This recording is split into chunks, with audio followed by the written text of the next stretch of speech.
জামাত এনসিপির নেতারা তারা কি তাহলে জান্নাতের টাকায় এত গরু ছাগল কোরবানি দিয়েছে? কুরবানি নিয়েও জামাত ইসলাম এনসিপি রাজনীতি করছে, ধিক্কার জানাই। আজকে সারা বাংলাদেশে জামাত ইসলাম এবং এনসিপি যে চক্রান্ত শুরু করেছে, কুরবানির ঈদ গেল, বিএনপির যারা এমপি ছিল বা যারা রাজনীতি করে সামর্থ্য অনুযায়ী কুরবানি দিয়েছে।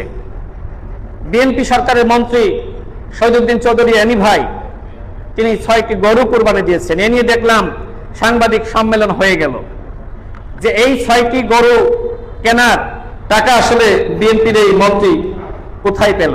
আপনারা নিশ্চয়ই সামাজিক যোগাযোগ মাধ্যমে দেখেছেন যে জামাতের একজন এমপি গরু কুরবানি দিয়েছেন।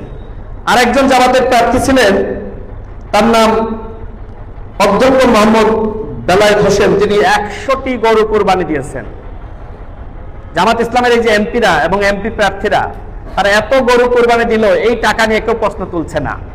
তাহলে আমার প্রশ্ন হলো, জামাত এনসিপির নেতারা তারা কি তাহলে জান্নাতের টাকায় এত গরু ছাগল কুরবানি দিয়েছে? বিএনপির নেতৃবৃন্দ কুরবানি দিলে সেটা নিয়ে তারা প্রশ্ন তুলছে, মানুষের মনে সন্দেহ তৈরি করছে।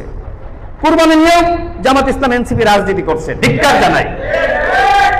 ষড়যন্ত্র কিভাবে করছে? ভুয়া ফটোকার্ড বানাচ্ছে, আমি রাশেদ খান কি বলেছি না বলেছি এই বক্তব্য নয়, একটি ভুয়া ফটোকার্ড, সেই ফটোকার্ড আবার বুস্টিং করা হচ্ছে, অথচ ওই বক্তব্যই আমি দিই নাই।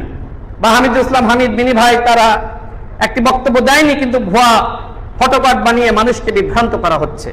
এইভাবে আজকে মানুষকে বিভ্রান্ত করার জন্য জামাত ইসলাম এনসিপি চক্রান্ত করছে, ষড়যন্ত্র করছে।